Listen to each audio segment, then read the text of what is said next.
Yo guys, Yoshi's back today with another episode. Best controller settings. These are the settings that I've been using to dominate, smoke people. We get our rank 1s, our 20 and 0s, work our way up rivals, do our thing. But please, disclaimer, listen. I'm going to give slightly different options depending on your style. So please listen. Do not just go through and copy everything and then say it doesn't work or something. I will give different scenarios. So to start, the competitive master switch, on. It will be on. Foot champs, rivals, all that stuff, it's on. So we're not going to touch anything here. Through pass assistance, semi. If the game's going to assist our pass when we launch a 50-yard through ball, we'll take it. We take the through ball assistance. Trainer, listen. Just because it says on, most people have it off. Most people have it off. But the one reason I like to have it on only for directed runs, as I'm going to show you here, Neymar would run into the goal. Instead of running into the goal, I do a directed run, but I'm actually able to see exactly where he's running. I think it's useful, and I'll show you on the screen which ones I have on, which ones I have off here.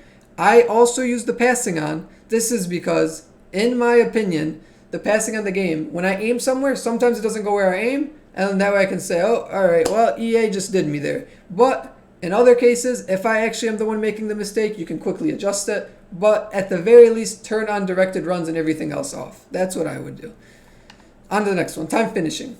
If you like to green bean, basically when you shoot the ball, you power it up, and right before you kick it, you click your shot button again. Green time boosts your shot, makes it more effective. If you do not use green time, if you do not time your shots, turn it off. That way when you're smashing your shoot button on a square pass or something, or a cross or a header, you don't want to accidentally red time it, so off. For me, I do green time, so we have it on. Next one, player switch indicator. As you're going to see on the screen, the arrow that's above the player that would be next switch to, you should have it on. That way you know who am I switching to next if I click L1 or LB. So we play with it on. Pass block assistance. This is where if I'm in the passing lane and my player's positioned perfectly, he'll reach out his leg and intercept the ball for you. We love that. We love auto. We love that. So we have it on. Switching, air balls and loose balls. Switching move assistance. This is a big one. A lot of people probably have it on high. You do not want it on high in my opinion. Basically what it means is, let's say your bot is running in a direction. As soon as you switch to him, he'll take extra steps in that direction before you can take control of the player. So I use it on low because if it's on high, they'll take too many steps sometimes and you can't stop your player from going too far if someone's cutting back on you. On low, you still get a slight assistance. None is probably the most optimal, but in my opinion, let's say someone plays me a 60-yard through ball and I switch to my CB. I don't want to accidentally stop my CB for a second when I switch to him. So we put it on low so you still get a few steps before you can actually take control of the player and make sure you block everything. So I play with it on low. Clearance assistance, classic. The reason we play with it on classic, let's say someone crosses the ball in and you're just smashing to get it out, it'll help prevent you from kicking it directly to the other team. It'll try to clear it further or to safety or out of bounds or something of that sort. So we leave it on classic. It's sometimes, honestly, the game still screws you over, but we use classic. That's the best one. Player lock.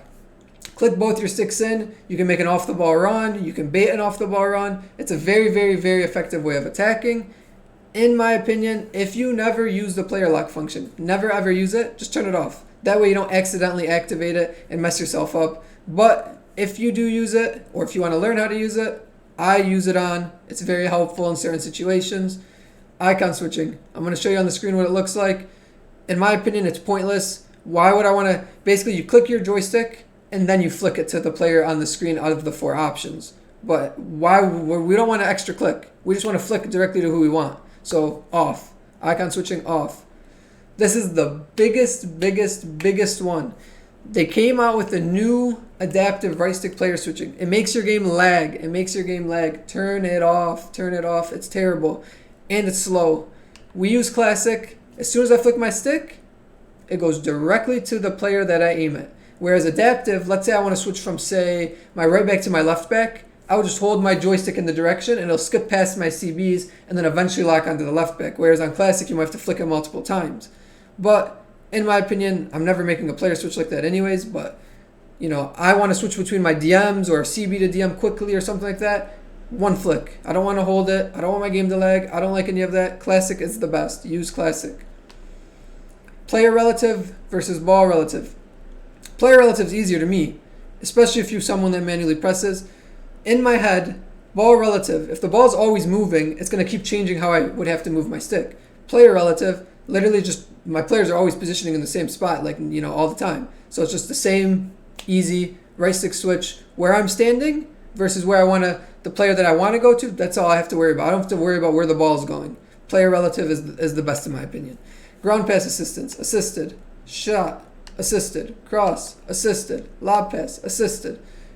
We let the game play for us. The game wants to adjust your passes and make them perfect. We'll let it be assisted. So we use all that assisted. Lob through pass, semi. It's only semi or manual. You don't really want to go with manual. We like the slight assistance.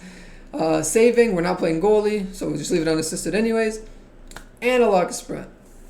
Off.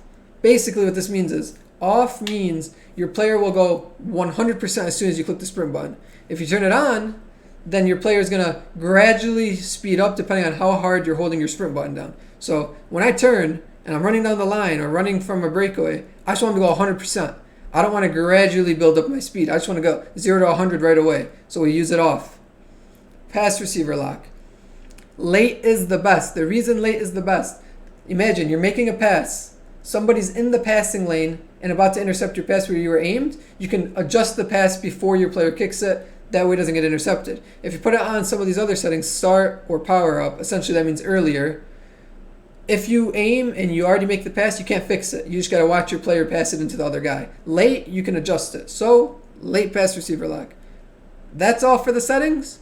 Let me know if there's anything else you guys would like to see. That was a requested video. So I got you guys. I hope that helped. Hopefully the examples on the screen helped. Let me know if you have any questions. And as always, stay blessed.